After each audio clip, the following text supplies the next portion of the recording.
guys, welcome to the channel, and this is another part of my mini wedding venue series, which is gonna last all through June and July, maybe a little bit of August. But yeah, so we're just doing different styles of wedding venues and different locations, different decor items. I've only done 2 so far other than this one, and if you haven't seen those, I'll provide a link down below so you can get caught up with that. But yeah, so far we've done a like a vintage styled venue at an English manor and a boho desert wedding, which was pretty cool. I like that one a lot.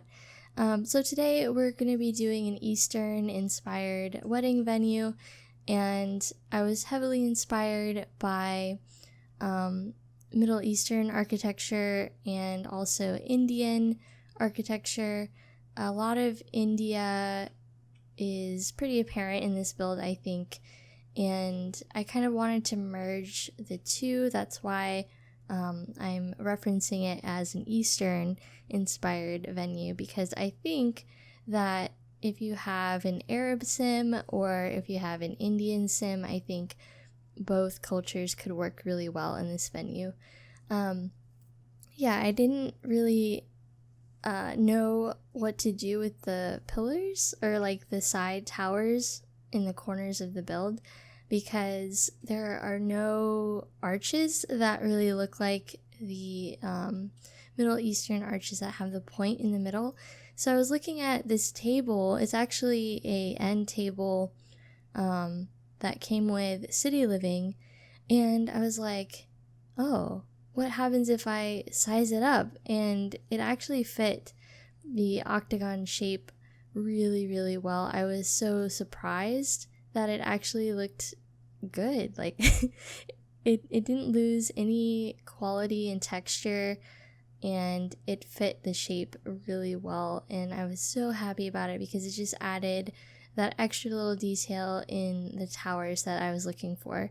Because most Eastern structures, especially Middle Eastern and Indian structures, they're very, very elaborate, and they have tons of detailing and tile work.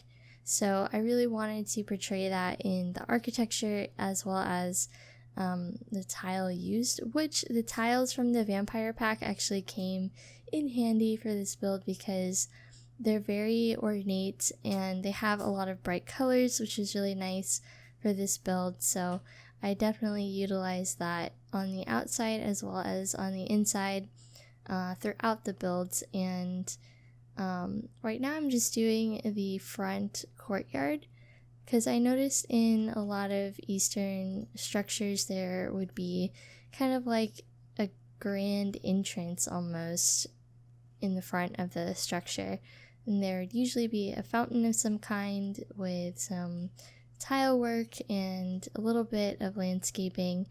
I imagine that this particular venue is maybe in India specifically, so there's a lot of Indian influence in this for sure. And I also noticed that in a lot of the fountains there was like lily pads and lilies. So now we're working on the structure in the back of the build, because I had mostly just done the front and the front courtyard. Like that took me almost 2 hours or so. I did this build over quite a few days just because it was just a lot, and it was easier for me to kind of do it in stages. Otherwise I probably would have passed out from building. And also I just kind of like, I don't know, I feel more creative like earlier in the day. When it comes to building, I get kind of burnt out towards the end of the night. So it was still good though, and I'm happy that I didn't really set a certain day to have these come out. And I'm thinking I might do that for future series, just kind of, once a week, but not really a set day, just so it gives me some extra time to work on things and do all the detail that I kind of want to do. So yeah, I really like that approach, and I think I'm going to do that in the future, and I hope you guys are okay with that too. And of course, if you follow me on Twitter, I'll always let you guys know if I can't make something, or if something's going to be late, or if something's going to be early. I always try to update you guys on that. Probably one of my favorite parts of this build, other than the center courtyard, is the back arch. I don't know, something about it is really, really pretty, and I think that if you were to have your Sims get married here, I think there's quite a few areas that are really nice for photos, like if you're one for storytelling. So the landscaping for this build, it took a while. I wanted it to be very organically shaped, and I was looking at Indian landscaping, and it's very bright and lush. Well, it depends which part of India it is, but I wanted to do a lot of swirls, and I wanted it to look kind of overgrown, and kind of like it may have used to be, or it may have been more manicured at some point, but it's just kind of old and a little bit overgrown. So that's what I was going for with the landscaping on this one.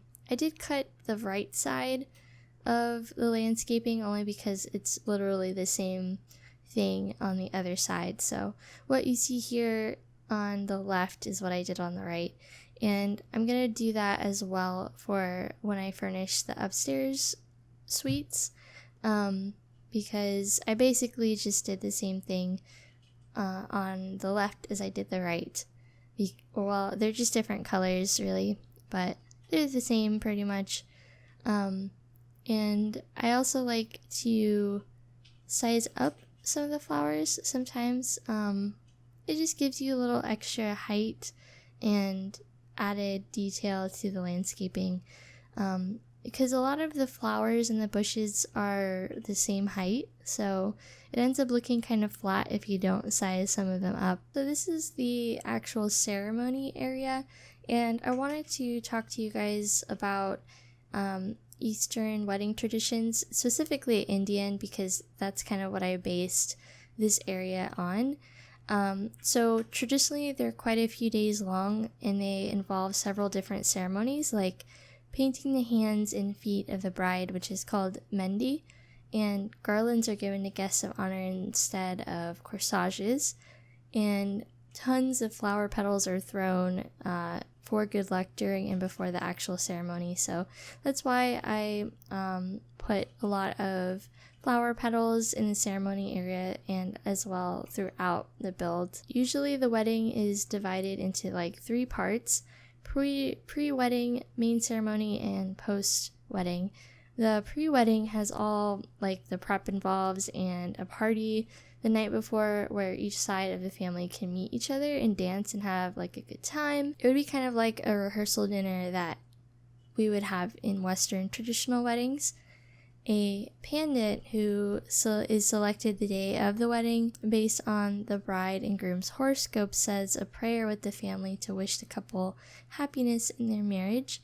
And the wedding altar, which is called a mandapa, is built the day of, and the groom is met by his future mother-in-law, where she washes his feet and he's offered milk and honey.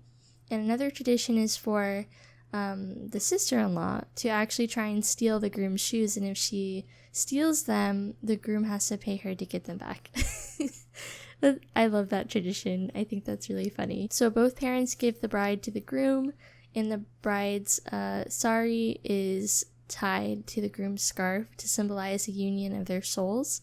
And in Indian weddings, the Mangala Sutra is tied around the bride's neck instead of exchanging rings, and the Mangala Sutra is a cord with 2 gold pendants and is tied in 3 knots by the groom to symbolize the bonding of the 2 souls for 100 years. This necklace lets others know that the bride is married. So the necklace, like I said before, kind of takes the place of a wedding ring that we would have. I think that that's more a traditional type of custom, and correct me if I'm wrong, those of you who are from India or have had an Indian wedding. I know that some brides actually do have wedding rings and have adopted some Western cultures into their weddings, so that's just, a traditional type of thing. During the actual ceremony, there's kind of a fun tradition called the Mangal Ferris. And this is when the bride and groom kind of circle the sacred fire 4 times to represent Dharma, Artha, Kama, and Moksha. And they run to their seats, and whoever gets there first will rule the household. So that's kind of a fun tradition too. And yeah, so those are some traditions from Eastern and Indian weddings specifically.